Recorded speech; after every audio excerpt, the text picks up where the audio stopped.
아시는 분도 계시겠지만 거북이 3마리가 소풍을 갔습니다. 김밥을 싸가지고 갔는데 김밥을 먹으려고 보니까 물을 안 가져온 거예요. 그래가지고 이제 3마리가 가위바위보를 해가지고 한 마리가 져서 그 진거북이가 물을 들어가기로 했습니다. 근데 진거북이가 이제 물을 들어가려고 하니까 불안하잖아요. 남은 2마리 거북이가 다 먹으면 안 되니까. 그래가지고 너희 나올 때까지 절대 김밥 먹지 마, 이렇게 몇 번이나 다짐을 시키고 떠났습니다. 나머지 2마리는 물을 들어간 거북이를 기다렸습니다. 1시간, 2시간 지나도록 기다려도 그 거북이가 오지 않는 것입니다. 기다리다 지친 이 거북이들이 너무 배가 고파서 김밥을 하나 주워 먹으려는 순간 바위 뒤에서 물을 들어간 거북이가 쑥 나타나서 말했습니다. 야, 니들 그런 식으로 나오면 난 물 들어 안 간다. 아직 떠나지도 않았던 거북이들의 모습입니다. 예.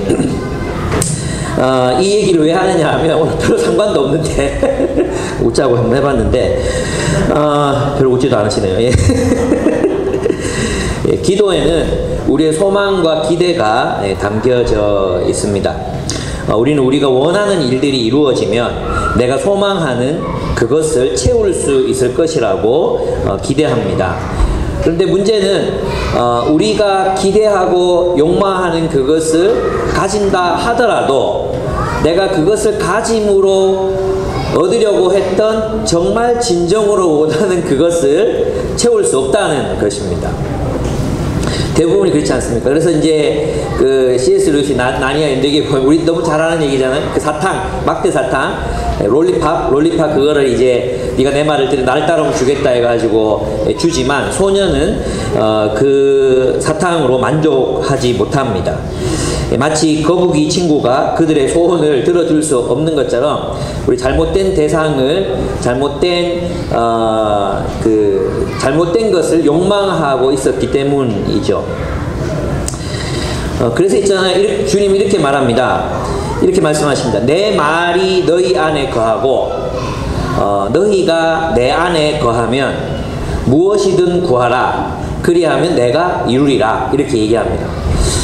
다시 말해 기도하기 전에 뭔가 우리가 달라져야 되는 게 있다는 거예요. 기도하기 전에 우리가 뭔가를 원하고 소원하기 전에 갖춰야 되는 게 있어요. 그게 뭐죠? 내 말이 너희 안에 거하면, 하나님의 말씀, 그리스도의 말씀이 우리 안에 거하면 우리 무엇을 구하게 될까요? 하나님을 구하게 됩니다. 하나님의 뜻으로 구하게 됩니다. 주님의 말씀이 내 안에 머물면 나는 그 주님의 말씀을 따라 구하게 된다는 거예요. 다시 말해서 우리의 욕망이 변화를 갖는다는 것입니다. 우리의 욕망. 구하기 전에 성경은 먼저 요구하기를, 우리가 무언가를 욕망하기 전에 또 하나님 앞에 뭔가를 막 구하기 전에 주님은 우리가 하나님의 말씀으로 변화되기를, 우리의 욕망을 변화시키기를 기대하십니다. 우리의 욕망이 변화되었을 때, 하나님의 말씀에 의하여 길들여졌을 때, 우리의 욕망이 하나님의 말씀으로 길들여졌을 때 우리가 드리는 모든 기도가 응답이 될 것이라고 주님이 말씀하십니다. 저는 이것을 이렇게 생각합니다. 어떻게 우리가 원하는 모든 것이 다 이루어진단 말인가? 그죠? 우리는 기도해도 다시 젊어지지 않습니다. 기도해도 머리가 다시 나지 않습니다. 기도해도 떼부자가 되지 않습니다. 그런데 어떻게 우리가 원하는, 우리가 기도하는 그 모든 것들이 이루어질 수 있을까요? 이것이죠. 하나님께서 우리에게 주시려고 하는 그것, 하나님께서 우리에게 주시고자 하시는 그 진리의 나라, 하나님의 나라는 우리의 원하는 모든 것이라는 것입니다. 우리가 원하는 그 모든 것이 바로 하나님의 나라라는 것입니다. 그러니까 우리가 하나님의 말씀으로 변화된 욕망으로 하나님의 나라를 구할 때 하나님께서 우리에게 주시는 것은 하나님의 나라인 것이죠. 그래서 그것은 우리가 원하는 진짜, 마치 우리는 교회에 와서 기도할 때 그런 거 우리는 이런 거 기도하거든요. 하나님, 내 병이 낫게 해주세요. 내가 원하는 학교에 들어가게 해주세요. 또 내가 뭘 얻게 해주세요. 직장에 들어가게 해주세요. 우리 이런 것들을 원하잖아요. 근데 하나님의 말씀이 우리를 지배하게 되면 우리는 그것보다도 하나님의 나라를 구하게 될 것이죠. 그리고 하나님께서는 그 하나님의 나라를 우리에게 주실 것이고 우리의 모든 진정한 갈망과 욕망은 그분 안에서 채워질 것이라는 것입니다. 그래서 여러분이 거북이한테 뭐 부탁을 하면 안 됩니다. 우리가 원하는 것들을 뭐 당연히 누군가가 또 우리가 원하는 그 욕망 자체가 가만히 들여다보면 결국 하나님의 말씀으로 길들여지지 않으면 우리의 마음에 원하는 것들이 아무리 선해 보여도 결국은 세상에 의해서 세뇌된 것들, 세상에 의해서 교육받은 것들, 세상에 의해서 형성된 것들이 우리의 욕망을 형성한다는 거죠. 그래서 결국 세상이 원하는 것을 구할 수밖에 없고 그러한 기도는 들어질 수 없을 것입니다. 그러니까 여러분, 지금 이제 기도는 뭘 얘기합니까? 기도는 우리의 욕망을 얘기하잖아요. 우리가 무엇을 원하고 무엇을 기대하는가가 나타나는 게 기도잖아요. 우리가 무엇을 기대합니까? 진짜 우리가 기도할 때 내용을 들여다보면 우리가 진짜 갈망하고 진짜 원하는 게 나타나잖아요. 그렇다면 오늘 바울의 기도는 우리들에게 뭘 말해주는가? 그리스도인의 욕망이 어떠해야 하는가, 우리의 욕망은 어떻게 변화를 받아야 하는가에 대한 이야기를 들려주고 있다고 봅니다. 그러면 첫 번째 우리가 욕망해야 되는 것은 하나님의 뜻을 아는 지식입니다. 하나님의 뜻에 대한 지식, 그것입니다. 바울은 기도합니다. 그치지 아니하고, 이건 매일 기도했다는 거죠. 너희로 하여금 모든 신령한 지혜와 총명에 하나님의 뜻을 아는 것으로 채우게 하시고, 이렇게 얘기하고 있습니다. 여러분, 하나님의 뜻을 아는 것으로 채우게 하시고, 이 채우게 한다는 말이 저는 참 좋아요. 왜냐하면 이제 성장한다는 뜻이거든요. 한꺼번에 되지 않는다, 그러나 점진적으로 성장한다, 이게 굉장히 소망스러운 말인 것 같아요. 그러면 이제 무엇에 신령한 지혜와 총명 안에서 지식이 채워지잖아요. 그죠? 신령한 지혜와 총명이 있어야, 이해가 있어야 하나님의 뜻을 아는 지식으로 채워지잖아요. 그럼 여기서 말하는 신령한 지혜와 그리고 이 총명은 무엇을 말할까요? 이게 이제 중요한 거죠. 우리 신령하다 이렇게 얘기하면 여러분 어떤 것들이 떠오릅니까? 신령하다, 영적이다, 이러면 이제 우리 그런 거 생각하지 않습니까? 진짜 영적인 거 있잖아요. 기도하다가 넓은 길이 보이네, 웅덩이가 있어.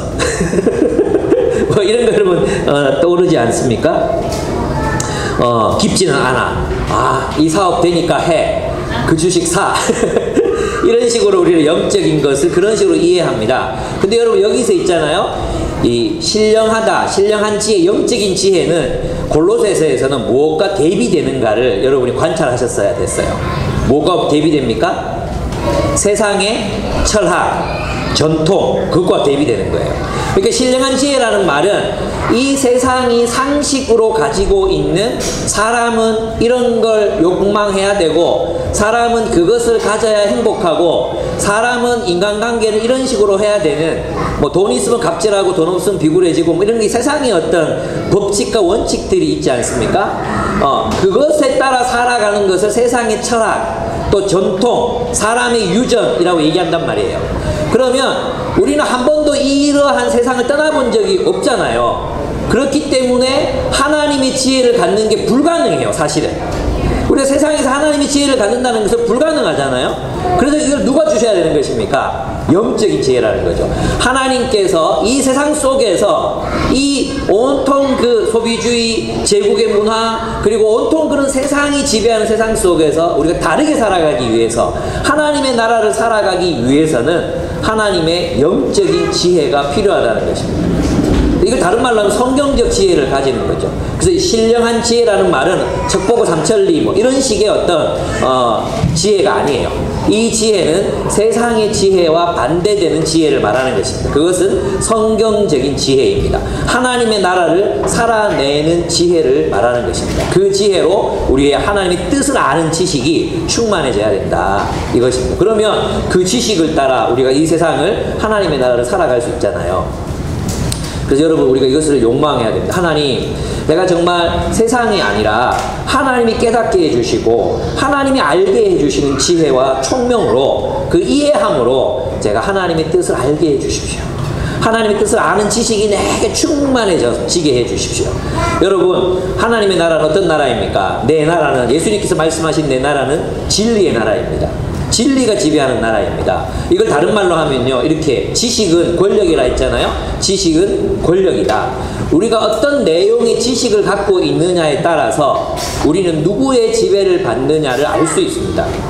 내가 세상의 지식으로 가득 차 있어요. 세상의 지식이란 말은 뭐 과학이나 뭐 이런 걸 얘기하는 게 아닌 게 아시죠? 세상의 전통과 세상의 가치, 세상의 초보 원리, 그것들로 내가 충만해져 있다면 나는 세상의 지배를 받는 거예요. 그죠? 그러나 내가 하나님의 지식, 하나님의 뜻을 아는 지식으로 가득 차 있다면 나는 하나님의 통치 속에 들어가 있는 것입니다. 사도 바울이 2000년 전의 사람이지만 지금 오늘날 포스트 모더니스트들이 얘기하는 그 지식이 곧 권력이라는 사실을 그가 이제 이미 알고 있었던 거죠. 무슨 말인지 아시겠죠? 지식의 지배. 우리는 하나님을 아는 지식, 하나님의 뜻을 아는 지식으로 우리 자신을 가득 채워야 합니다. 이것이 우리의 욕망이 되었으면 좋겠습니다. 하나님, 내가 이 세상에서 하나님의 나라를 살아가기 위해서 하나님의 뜻을 알고 싶습니다. 하나님의 뜻으로 내 모든 지성, 내 의지, 이 모든 것을 변화시키고 싶습니다. 하나님, 제가 하나님의 뜻을 알게 하여 주시옵소서. 하나님의 목적을 알게 하여 주시옵소서. 그래서 성경을 연구하고 하여튼 하나님이 주신 열린 눈으로 성경을 깨닫는 그런 경험들이 우리에게 날마다 일어나야 하는 것입니다. 그러면 그런 지식이 있을 때 두 번째는 뭐냐 하면 그렇죠. 첫 번째 덜 끝났어요. 미안해요. 첫 번째 덜 끝났는데 뭐냐 하면 그렇다면 이런 게 있잖아요. 세상 지식에 반대되는 것이 영적인 지식이에요. 그죠? 그 대비되잖아요. 그렇다면 우리가 영적인 지식을 가지게 되면 필연적으로 따라오는 게 있어요. 그게 뭐예요? 분별력이에요. 분별력. 그러니까 우리는 이 세상의 가치를 분쇄할 수 있는 분별력을 가지게 되는 거예요. 세상이 다, 내 주변 사람들이 전부, 세상의 문화가 모두가 이게 옳다고 말해도 하나님의 눈으로, 하나님의 뜻으로 보면 그거 아니야. 나는 다른 길이 있다고 믿어. 이렇게 볼 수 있는 눈이 생기는 거죠. 뿐만 아니라 저는 가장 중요한 부분은 우리 안에 있는 세상을 분별하는 거라고 생각해요. 내가 알게 모르게 있잖아요. 우리가 어떤 결정을 내리거나 어떤 선택을 할 때 보면 정말 성경을 많이 아는 사람인데도 불구하고 그런 선택을 탁 내릴 때는 그냥 세상적인 지식을 따라서 결정할 때가 얼마나 많은지 모릅니다. 우리가 하나님의 뜻으로 우리가 어떤 인간관계를 맺거나 부부가 서로 남편과 아내가 서로 이제 대화하거나 모든 일에 있어서 이제 하나님의 영적인 지혜, 세상으로부터 나온 게 아니라 하나님으로부터 나오는 영적인 지혜로 여러분이 세상을 선택하며 살아갔으면 좋겠어요. 그것은 분별력을 우리들에게 길러주는 것입니다. 분별하십시오. 분별. 내 안에 있는 세상. 그래서 두 번째 우리가 기도하고 욕망해야 될 것은 하나님의 뜻대로 살아가기를 그렇게 욕망해야 합니다. 하나님의 뜻을 아는 지식으로 충만해지면 이 지식은 우리를 무엇으로 인도하느냐 하면 주님께 합당하게 살게 합니다. 주께 합당하게 행하여 그랬잖아요. 이것은 뭐냐 하면 주님의 가치에 걸맞게 이런 뜻이에요. 하나님의 가치에 걸맞게, 하나님의 가치에 합당한 이런 뜻이에요. 그러니까 하나님은 우리에게 하나님이 사시는 만큼의 거룩함을 요구하시는 거죠. 행하여 범사에 모든 일에 기쁘시게 하고 모든 선한 일에 열매를 맺게 하시며 이렇게 되어 있어요. 여러분 이게 굉장히 중요해요. 참된 지식은 하나님을 아는, 하나님의 뜻을 아는 참된 지식은 우리를 무엇으로 인도한다는 것입니까? 삶으로 인도한다는 거예요. 우리를 하나님을 기쁘시게 하는 삶으로 또 열매 맺는 삶으로 인도해내지 못하는 지식은 죽은 지식이에요. 그래서 있잖아요. 이 참된 지식은 그럼 무엇과 대비되겠어요? 그 당시에 유행했던 영지주의 사상을 말하는 것입니다. 영지주의. 그 영지주의적 그 영적인 알미 있으면 그 영지주의자들이 기독교인들을 향해서 너는 영지가 없잖아 라고 비판했단 말이에요. 근데 사도 바울은 지금 무엇을 다시 비판하고 있습니까? 다시 무엇을 비판하고 있냐면 너희의 알은, 너희가 하나님을 안다고 말하지만 너희의 알은 삶으로 인도하지 못한다. 삶으로 열매를 맺지 못한다. 그 지식은 죽은 믿음이다. 죽은 지식이다. 이것입니다. 요즘 제가 젊은 애들 만나면서 느끼는 게 있습니다. 얘들은 세 가지 면에서 굉장히 신비로운 존재들입니다. 첫째는 참 책을 잘 안 읽습니다. 진짜 있잖아요. 책을 정말 잘 안 읽어요. 예. 보통 제가 제 책을 갖고 가면 하루 만에 다 동이 나는데 요새는 한 3일 동안 사인회도 하고 막 홍보를 해야 이제 다 팔려요. 방학 200권 팔아야 되는지 이제 50권 팔았는데 150권 어떻게 팔지 지금 걱정하고 있습니다. 두 번째, 읽은 책은 없는데 억수 아는 척을 많이 합니다. 세 번째, 자신이 아는 것에 대해서 놀라운 확신을 가지고 있습니다. 예, 이게 이제 요즘 젊은 애들의 특징입니다. 근데 있잖아요, 이 아이들이 아는 만큼 살지 못합니다. 아는 만큼이 아니에요. 그 지식이 삶으로 인도하지 못합니다. 굉장히 샤프해요. 굉장히 비판적이에요. 근데 근거를 물어보면 근거도 없고, 또 삶이 어떠냐면 정말 가난한 어떻고 교회가 부자가 어떻고 막 얘기하거든요. 근데 지는 가난한 사람들 여기서 안 살아. 지는 그래 안 사는 거예요. 그러니까 이게 얼마나 참 아이러니한 일입니까? 우리의 지식이 이런 영지주의적 지식이라는 거 어떻게 알 수 있어요? 우리 한국교회의 지식이 딱 영지주의적 지식인 거예요. 뭐냐 하면 삶으로 인도해내지 못하는 지식. 여러분 바울은 지금 이렇게 기도하고 있는 게 뭐냐 하면 하나님의 뜻을 아는 참된 지식은 결국 어떻게 됩니까? 하나님을 기쁘시게 하는 삶. 살뿐만 아니라 이 세상 안에 우리 삶 속으로 열매를 맺게 된다는 거죠. 열매가 있어야 됩니다. 열매 없는 지식은요, 결국 참된 지식이 아니라는 것이죠. 뭐 크고 풍성한 결실을 말하는 게 아닙니다. 열매를 맺으려면 꽃이 펴야 되고 꽃도 떨어지고 조그마한 봉우리라도 달려야 되잖아요. 예, 그렇게 성장하는 열매가 있어야 된다. 그럼 바울이 말하는 열매가 뭐냐 이거예요. 바울이 에베소서나 골로새서, 고린도전서 이런 데 보면 바울이 생각했던 열매가 무엇이었을까? 이게 굉장히 중요합니다. 세 가지 측면에서 열매를 생각해 볼 수 있습니다. 첫째는 이 열매는 우리들의 관계 속에서 나타나는 것입니다. 여러분 세상의 지식도 마찬가지죠. 우리들의 관계를 어떻게 형성하느냐. 이번에도 뭐 종군당 회장인가 그러면 운전사한테 그 쌍욕하는 거 들었습니까? 누가 페이스북에 올려놨길래 또 들어보니까 와, 정말 사람을 어떻게 이런 식으로 이렇게 할 수가 있는지 막 그런 생각이 막 들더라고요. 그런 게 다 세상적인 지식이거든요. 근데 이제 우리들 관계 있잖아요. 우리들의 관계에서 우리는 어떤 열매를 맺고 있는가. 예를 들어 참 남편과 아내의 관계, 그죠? 예, 남편 아내를 사랑으로, 아내는 남편을 존중함으로 이런 관계로 열매 맺어야 된다는 거예요. 우리 열매가 나타나야 될 가장 첫 번째 장소가 가정이잖아요. 또 부모가 자녀를 가르칠 때 그 열매가 나타나야 합니다. 아이들을 그리스도의 교양과 훈계로 가르쳐야 합니다. 이 아이들이 하나님 나라를 바라볼 수 있도록 가르쳐야 합니다. 뿐만 아니라 자녀가 부모를 대할 때 그 부모를 공경하는 마음으로 우리 열매가 나타나야 된다는 거죠. 어떻게 또 이 열매가 나타나야 됩니까? 친구 관계, 친구와 적의 관계, 직장에서 직장 상사를 대하는 거, 골로새서 뒷부분에 가보면은 다 그런 일상적인 삶 속에서 나타나야 될 열매에 대해서 얘기해요. 그러니까 여러분 우리들이 열매를 맺어야 되는 장소는 어디다? 우리가 맺는 일상의 관계들 속에서다. 그 관계들 속에서 그리스도의 성품, 그리스도의 그 지혜가 이 관계들 속에서 나타나야 한다는 거죠. 그것이 첫 번째 열매입니다.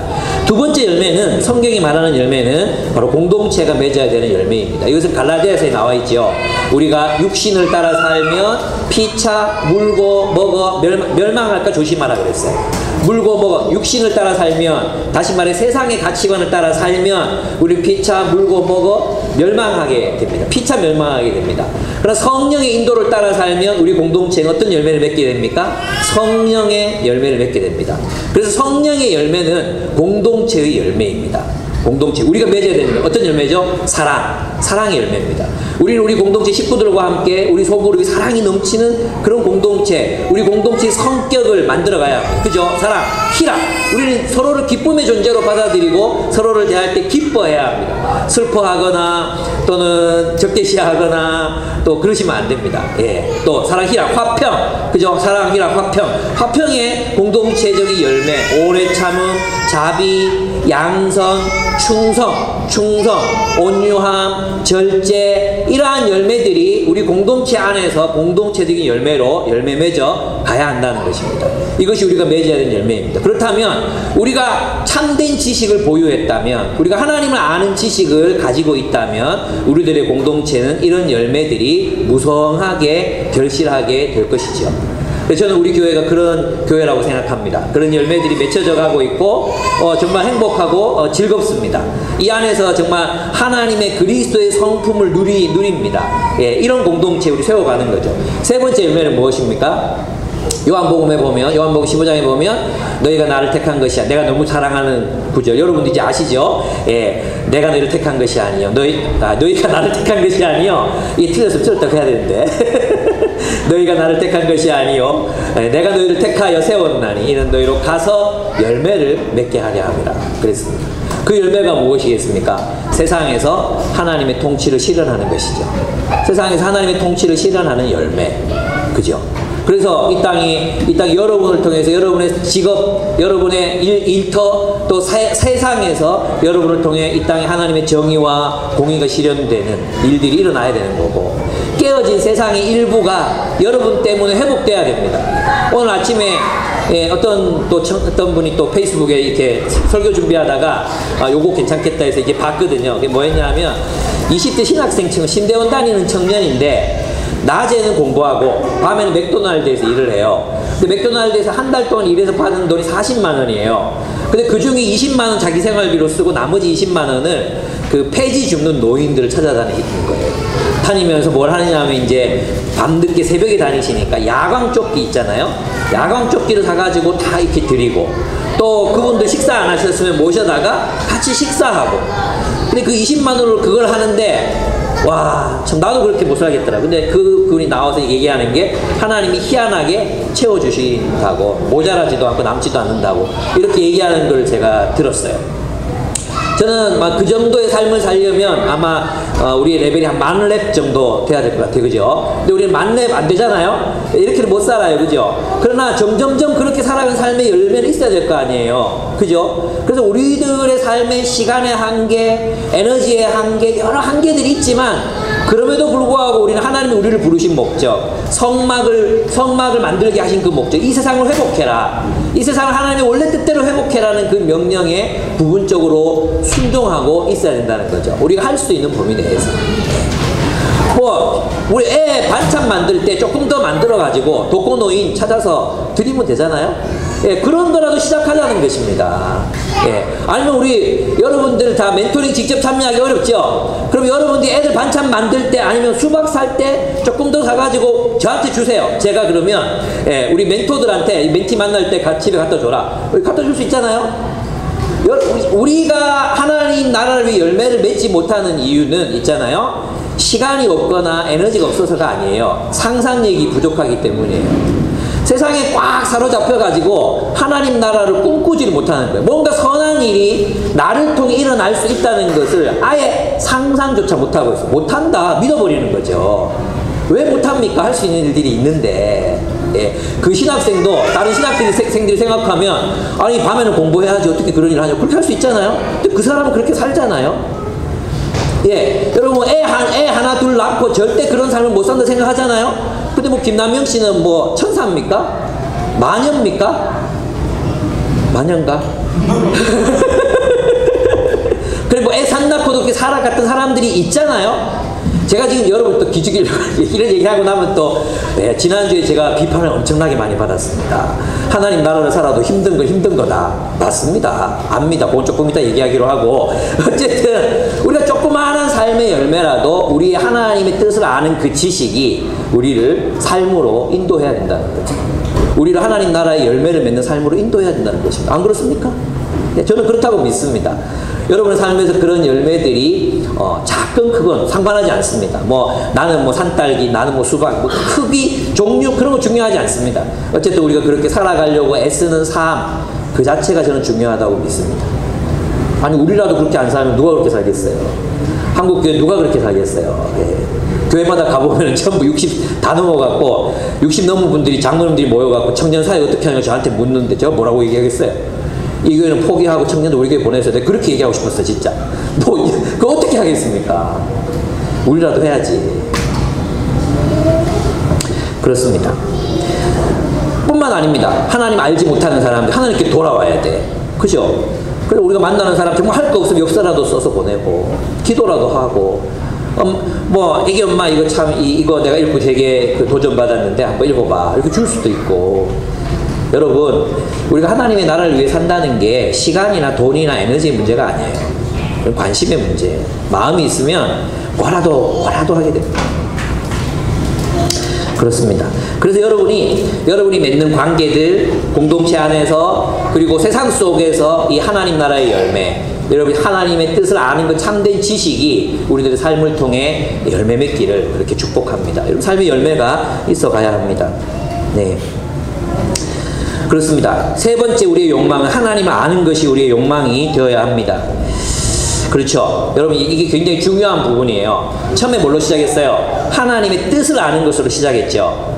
그리고 그 뜻을 실천하는 삶으로 들어갔잖아요. 근데 그 뜻을 실천했을 때 뭘 알게 돼요? 하나님을 알게 돼요. 이게 굉장히 중요해요. 성경은요 머리로만 하나님을 아는 것에 대해서 얘기하지 않습니다. 성경은요 삶으로 하나님을 안다고 말합니다. 성경은 항상 알므로 하나님을 알게 된다고 얘기해요. 그리고 그리스도를 어떻게, 에베소서를 보세요. 그리스도를 어떻게 안다고 말합니까? 형제가 서로 사랑할 때 그리스도를 알 수 있다고 얘기했어요. 머리로만 알 수가 없는 거죠. 우리가 삶으로 살아봐야 아는 거예요. 여러분 자주 얘기했죠. 엄마들이 아기 낳아보고 아기를 가진 엄마, 나를 낳았던 엄마의 마음을 아는 것처럼 우리가 하나님의 마음으로 사랑해봤을 때, 하나님의 뜻을 실천해 봤을 때 하나님이 이렇게 정의로우신 분이구나, 하나님이 이렇게 사랑이시구나, 이런 것을 알게 된다는 것입니다. 하나님을 아는 것은 행동으로입니다. 처음에는 하나님의 뜻을 아는 지식으로 출발하지만 궁극적으로 우리가 하나님을 안다고 말할 수 있을 때는 하나님의 뜻을 행하고 난 뒤에 비로소 아는 것입니다. 여러분 그래서 있잖아요. 눈뜬 자들의 영성이라는 자그마한 책이 있었죠. 추천도서로 눈뜬 자들의, 난 이 제목이 진짜 마음에 안 들어요. 예, 눈먼 자들의 도시라는 책, 이게 패러디한 거잖아요. 왜 그 다른 거에 이 아류를 만드는지 모르겠어요. 근데 이 책의 내용은 어떤 내용이냐면 이런 거예요. 영성이라 그러면 우리 뭘 생각합니까? 수도원을 생각해요. 수도원도 사실은 우리의 기도원을 떠올리는 게 낫겠어요. 수도원은 왜냐하면 일을 하잖아요. 노동을 하거든요. 삶의 현장이 있어요. 근데 기도원은 일이 없잖아요. 기도만 해. 그리고 하늘로부터 어떤 영적인 어떤 그런 걸 받으려고 하잖아요. 그게 우리 영성이라고 생각하는 경향이 있다는 거예요. 영성 그러면 뭔가 제자도와는 분리되고 일상과는 분리되고 우리 일터와는 분리된 어떤 것들을 생각하는 일반적이잖아요. 근데 이분이 얘기하는 영성은 뭐냐 하면 실천인 거예요. 실천. 가난한 자들을 위해서 살아가는 삶, 가난한 자들과 함께 살아가는 삶, 그것으로 그가 하나님을 알아가는 것에 대해서 썼어요. 그 눈뜬 자들의 영성인 거예요. 이 책을 꼭 한번 여러분이 읽어보세요. 내용은 평이에요. 그러나 이 책이 주장하고자 하는 바가 있어요. 그것을 여러분이 아셔야 되는 거예요. 여러분 그래서 우리가 하나님을 안다고 말했을 때는 하나님의 뜻을 행한 사람들이 저 하나님 이런 분이십니다. 하나님 정의로우신 분입니다. 하나님 사랑이십니다. 이렇게 알 수 있다는 것입니다. 네 번째 우리의 욕망은 이렇게 하나님을 알게 될 때 우리는 하나님의 능력으로 강해지게 됩니다. 하나님의 능력으로 강해지는 거예요. 예, 이게 굉장히 중요합니다. 11절 12절을 한번 보시면은 그의 영광의 힘을 따라 모든 능력으로 능하게 하시며 기쁨으로 모든 견딘과 오래 참음에 이르게 하시고 그랬습니다. 하나님의 능력으로 강해지기를 우리는 욕망해야 합니다. 하나님을 아는 지식은 우리의 능력이 됩니다. 여러분 시편에 보면은 뭐라고 고백했습니까? 시편 기자가 여호와를 아는 것이 곧 내게 힘이라 이렇게 얘기했습니다. 여호와를 아는 것이 곧 내게 힘이라. 아멘. 여호와를 아는 것이 힘입니다. 여호와를 아는 것이 능력입니다. 그 여호와를 아는 그 능력이 우리를 모든 역경과 모든 어려움으로부터 견디고 이기게 하는 것입니다. 여기서 이제 톰 라이트는 이 견딘다는 의미죠.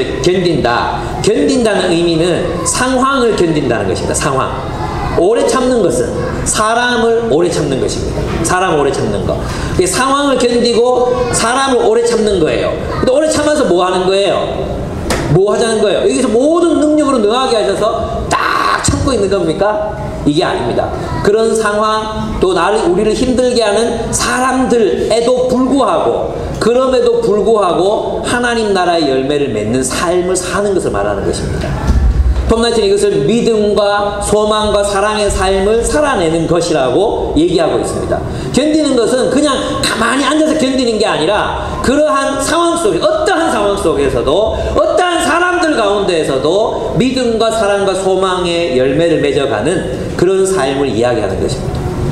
여러분, 그래서 이제 사도 바울이 뭐라 그랬습니까? 내가 가난함에도 부유한데도 차할 줄 아는 일체의 비결을 배웠다 그랬잖아요. 그리고 나서 뭐라고 말합니까? 내게 능력 주시는 자 안에서 능치 못할 일이 없느니라. 아멘. 그게 무슨 말입니까? 내게 능력 주시는 자 안에서 능치 못할 일이 없느니라. 내가 가난하거나 부유하거나 상황이 힘들거나 또는 좋은 상황이거나 내가 만나는 사람들이 악한 사람들이거나 선한 사람들이거나 상관할 것 없이 하나님 나라의 열매를 나는 어느 곳에서든 하나님 나라의 열매를 맺어갈 수 있다. 승리할 수 있다. 이길 수 있다. 이런 얘기입니다.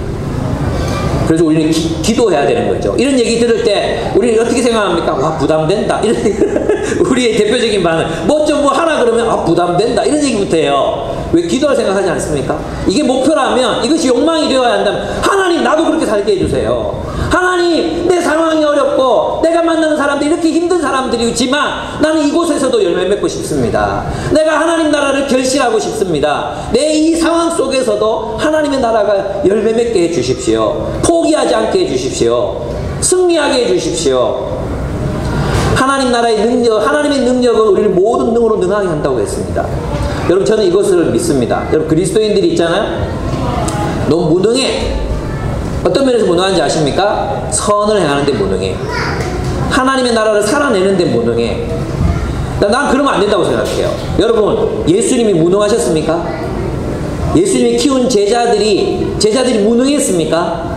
그들은 순교를 당하는 상황 속에서 예수를 믿는다는 이유만으로 직장을 잃어버리고 이혼당하고 버려지는 상황 속에서도 그들 그 어려운 형편 가운데서도 하나님 나라를 세워갔습니다. 쫓겨나면 쫓겨난 그곳에서 하나님 나라 공동체를 세워갔습니다. 그래서 로마를 바꿨습니다. 이것이 그리스도인입니다. 여러분, 예수님 무능하지 않았습니다.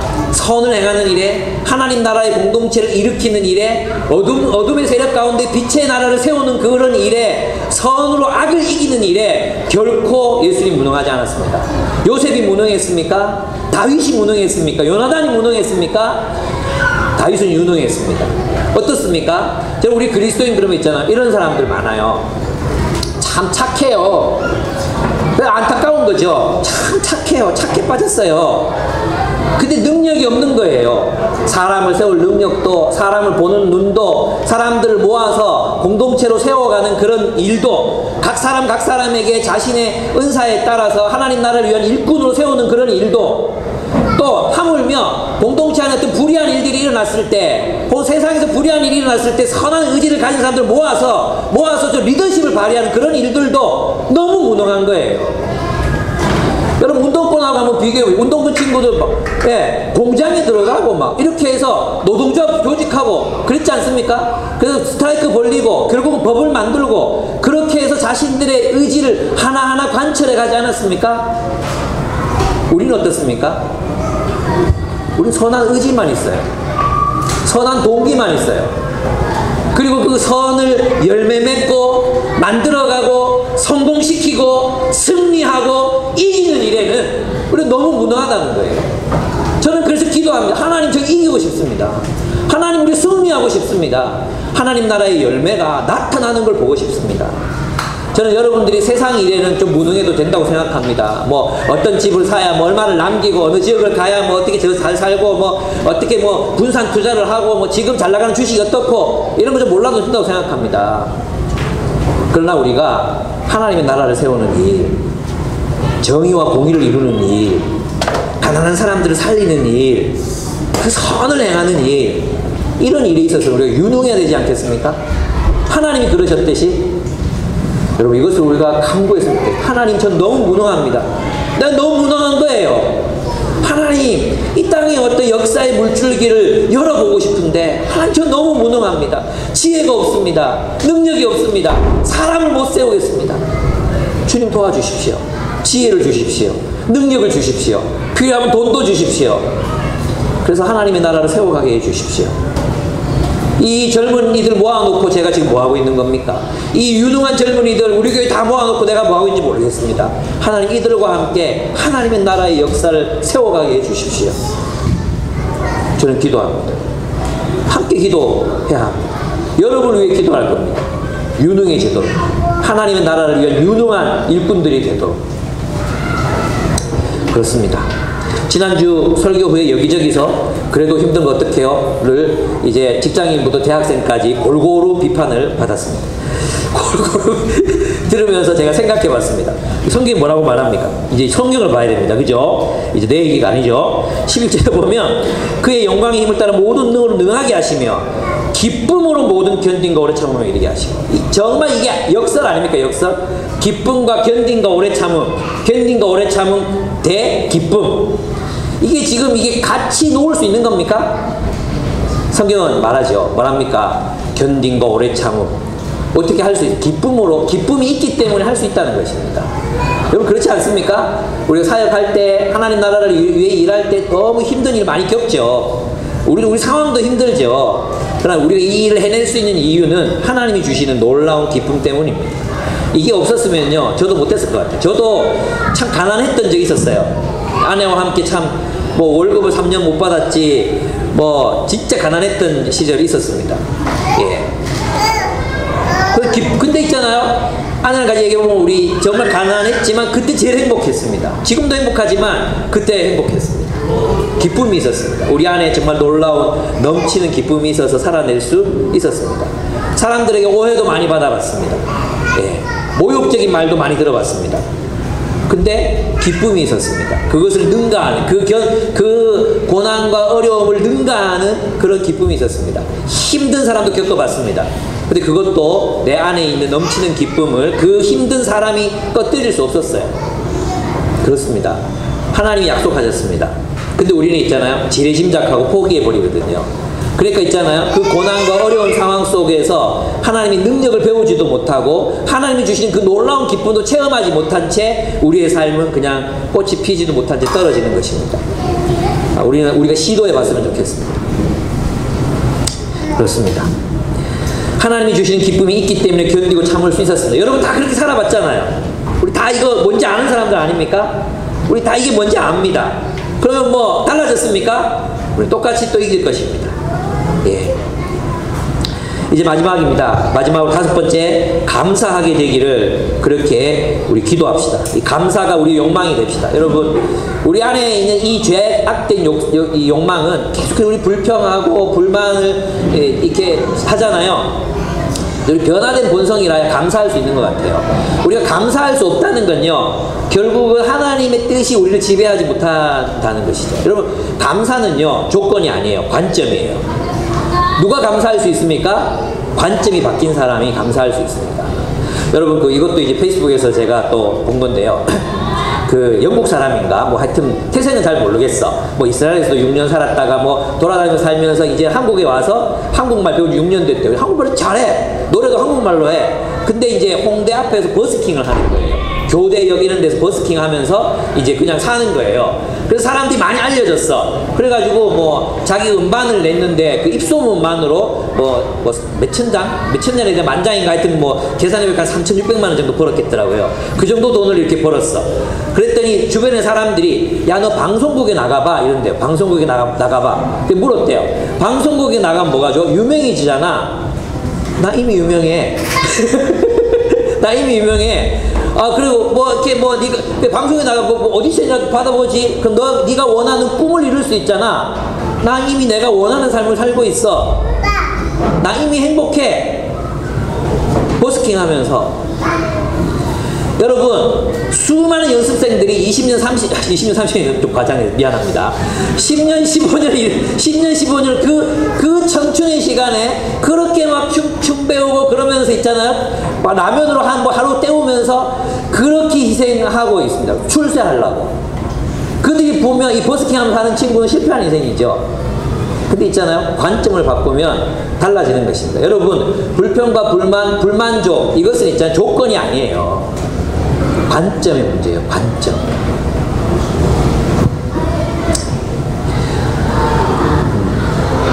여러분, 이미 하나님께서 우리를 흑암의 권세에서 건져내셔서 아들의 나라로 옮기셨습니다. 빛의 기업을 얻게 하셨습니다. 이것이 우리에게 놀라운 감사의 제목입니다. 하나님, 제가 예전에는 탐욕과 폭력의 제국 속에서 그것이 틀린 줄 모르고 살다가 이제는 하나님 나라, 사랑의 아들의 나라로 옮겨졌습니다. 나 같은 사람이 누군가를 위해 기도할 수 있고, 나 같은 사람이 누군가에게 조언을 할 수 있고, 이렇게 좋은 사람들 나의 동력자로 붙여주셨고, 내가 진정한 삶의 목적을 위하여 살아가게 하심을 감사드리나이다. 내가 보복을 선택하지 않고 중보할 수 있게 하심을 감사드리나이다. 내가 지배하려 하지 않고 종이 되게 하심을 감사드리나이다. 내가 원하는 것들을 사모을 수 있었지만 이걸 가지고 내가 이제 나누게 하심을 감사드리나이다. 이 감사가, 이 변화된 감사, 이 변화된 욕망으로 인한 감사가 우리들 안에서 충만해졌으면 좋겠습니다. 아멘. 여러분, 감사하실, 감사일기 쓰라 하잖아요? 써봐야 될 것 같아요. 왜냐하면 이게 우리 본성으로 감사가 안 나와요. 우리 본성으로는 감사가 안 나옵니다. 훈련하셔야 돼요. 그러면서 그분이 얘기하는 게, 이 바울이 얘기합니다. 뭐라고 얘기합니까? 오늘 본문에 보면 무엇이 감사의 제목이냐? 13절 14절 읽어보면 12절 13절 똑같은 말이에요. 12절, 우리로 하여금 빛 가운데 성도의 기업의 부분을 얻기에 합당하게 하신 아버지께 감사하기를 원하노라. 빛 가운데 성도의 기업의 부분, 이게 뭡니까? 13절에 나오는 우리를 흑암의 권세에서 건져내사 그의 사랑의 아들의 나라로 옮기셨으니, 이 말인 거죠. 그래서 이것은 종말론적인 얘기가 아니라 지금 여기에서 우리가 하나님의 나라로, 사랑의 아들의 나라로 옮겨진 것을 이제 얘기하는 것입니다. 그게 또 14절 설명되는데, 그 아들 안에서 우리가 속량 곧 죄사함을 얻었도다, 이렇게 얘기되어 있어요. 속량이 뭡니까? 노예들에게 돈을 주고 자유케 하는 게 속량이거든요. 그럼 죄사함이 왜 여기 속량 곧 죄사함이라고 되어 있습니까? 이 죄사함은, 이 속량은 여러분 아까 앞에 보면은 흑암의 권세에서 사랑의 아들의 나라로 옮겼다. 뭐가 생각나요, 여러분? 구약에 출애굽기 생각나죠? 출애굽기. 그래요, 이게 새로운 출애굽이에요. 그 다음에 속량 곧 죄사함은 뭔지 아십니까? 이거는 뭐냐면 바벨론 포로기를 이제 기억하는 거예요. 바벨론 포로기. 바벨론에 그들이 왜 잡혀갔죠? 우상 숭배하고 하나님 버리고 죄 짓고 살다가 잡혀갔잖아요. 그래서 이들의 죄가 사해져야 하나님 나라로 회복이 되는 거예요. 속량을 받는 거예요. 바벨론으로부터 그들을 사올 수 있는 거예요. 그래서 속량 곧 죄사함이라는 것은 그들이 하나님의 나라로 회복되는 것을 의미하는 것입니다. 그래서 여러분, 요번에 그 박영동 교수님이, 제가 또 읽으라고 여러분에게 또 카카오톡에 올렸잖아요. 한번 검사해 봐야 돼. 그 카카오톡에 올린 레슬리 뉴비긴의 그 동영상 본 사람 손들어, 본 사람. 한 분, 두 분, 이렇게 완악한 심령을 가진 이 못된 양떼들이 있나? 그 다음에 그 박영동 교수님의 글 읽어보신 분도 손들어보세요. 글. 그래도 꽤 짧으니까 그래도 꽤 계시네요. 이런 완악한 무리들, 좀 읽으라면 좀 읽고, 얼마 된다고 그걸 안 읽습니까? 답장도 안 달고, 읽었다고 좀 고맙다고 좋은 걸로 또 해야지. 거기에 보면, 그 박영동 교수님이 쓴 그게 칭의가 뭐냐, 칭의는 있잖아. 우리는 두 가지, 죄 용서, 여기만 이제 우리가 머물러 있거든요. 그죠? 근데 죄 용서만이 아니라 해방에까지 나아가야 된다. 그죠? 해방, 죄 용서와 해방. 나중에 꼭 읽어보세요. 이 오늘 설교를 위해서 굉장히 중요한 내용이에요. 그거죠. 그래서 속량 곧 죄사함이라는 것은 우리 포로로 잡혀가 있었던 우리 영적인 상태에서 우리를 해방시켜서 하나님 나라 백성이 되게 하셨다, 이런 의미예요. 진정한 해방이란 하나님의 통치를 받는 백성이 되는 거예요. 이게 진정한 의미에서의 해방이라는 거예요. 그래서 여기서 말하는 것이 바로 바울이 이야기하는 것이 바로 그 죄사함을 얻었다, 하나님 나라가 됐다, 아들의 나라를 옮겼다, 이 말이죠. 아들의 나라 백성이 됐다, 이 말이에요. 그죠? 그러면 그 아들이 누구냐 이거예요. 15절부터 이제 나오는 건데, 그는 보이지 않는 하나님의 형상이시여 모든 피조물보다 먼저 나시니, 이게 뭡니까? 여러분, 이 묘사가 누구에 대한 묘사인지 아십니까? 시절을 이렇게 표현했어요. 로마 사람들이 시절을 이렇게 표현했다니까요. 보이지 않는 하나님의 형상이요 모든 피조물보다 먼저 있었던 자. 이게 시절에 대한 표현이었어요. 그러니까 지금 있잖아요. 이 바울이 얘기하고 싶은 게 뭐예요? 진짜 왕은 그리스도라는 거예요. 진짜 왕은 로마 황제 저 시저가 아니라 그리스도라는 거예요. 진짜 왕, 이 우주를 움직이시고 창조하시고 운행하시고 유지하시는 분은 그리스도이시다. 굉장히 반역적인, 혁명적인 이야기인 거죠. 그 다음에 두 번째 보면 만물이 그에서 창조되되 이러면서 뒤에 나오는 게 뭐냐 하면 정사와 권세와 지배자들과 왕권과 이렇게 얘기했잖아요. 이 세상의 모든 지배 권력의 주님이 누구십니까? 그리스도이십니다. 시저가 아니라 그리스도가 궁극의 주님이십니다. 궁극의 주님이 예수 그리스도이십니다. 아멘. 그러면 무엇이 교회입니까? 그 예수 그리스도의 통치 안에서 사는 사람들이 교회인 것입니다. 아멘. 이게 얼마나 놀라운 건지 모르죠, 여러분. 여러분, 교회는요, 기쁨의 교회 공동체 안에 이 모임 요 안에 있는 게 아니에요. 교회는, 여러분 이제 교회를 생각해 봅시다. 그리스도를 상상해 보시죠. 그리스도가 지배하십니다. 그리스도의 백성들이 있습니다. 하나님의 백성들이 있습니다. 그죠? 그리고 그 밑에 이 세상에 하나님께 속하지 않은 모든 문화, 문명, 모든 걸 다 지워 보십시오. 뭐만 남습니까? 그리스도 안에 있는 것들이 온 우주에 남습니다. 교회만 남는 게 아니고 학교, 병원은 천국이 없겠다. 문화, 예술, 문학, 음악, 과학, 이 모든 것들이 그리스도 안에 남습니다. 이걸 성경이 뭐라고 얘기하는지 아십니까? 교회라고 합니다. 여러분 보십시오. 시저가 있죠. 시저가 로마 제국을 만들었죠. 로마 제국 안에 모든 것이 있었습니다. 모든 것, 세상의 모든 것이 로마 제국 안에 있었어요. 예수 그리스도께서 왕이 되셨습니다. 그리스도는 하나님의 그 새로운 사회, 그 새로운 나라를 뭐라고 부르십니까? 그리스도의 몸, 교회. 이 교회 안에 뭐가 있습니까? 모든 것이 있습니다. 모든 것. 여러분, 그래서 교회는 그냥 세상에 존재하는 일부가 아닙니다. 내 얘기 잘 들으세요. 교회는 세상 속에 있지 아니합니다. 교회는 세상 속에 있는 게 아니라 교회는 세상을 대체합니다. 무슨 말인지 아시겠습니까? 모르네. 교회는 세상에 대한 대안적 세상입니다. 이게 교회입니다. 여러분, 그래서 우리는 있잖아요. 세상에 살면서 뭘로 살아야 되는 거예요? 교회로 살아야 되는 거예요. 하나님의 통치를 살아야 되는 거예요. 여러분, 직장에서든 가정에서든 취미생활에서 어떤 곳에서든 예수 그리스도의 통치를 따라 사는 것입니다. 그게 그 안에 뭐가 있다 그랬어요? 본문에 보면은 그 안에 19절에 보면은 아버지께서는 모든 충만으로 예수 안에 거하게 하시고, 모든 충만으로. 여러분, 로마 제국이 얼마나 충만한 도시였습니까? 문화, 예술, 경제, 군사 충만한 도시였죠. 근데 그리스도 안에 이 모든 충만이 있습니다. 아멘? 이 충만이 뭐겠습니까? 사랑, 평화, 긍휼, 친절, 그리스도께서 우리들에게 가지고 오신 그 새 나라, 베품, 용서, 용납, 차별이 없음, 그런 율법의 가치, 하나님 나라의 그 가치가 실현되는 그런 삶, 거기에 충만이 있는 것입니다. 교회 안에 충만이 있는 것입니다. 우리가 세상에서 교회를 살아갈 때 거기에 충만이 있는 것입니다. 여러분, 그래서 레슨 유비기의 인터뷰를 꼭 읽으세요. 꼭 들으세요. 거기 뭐 이렇게 돼 있어요.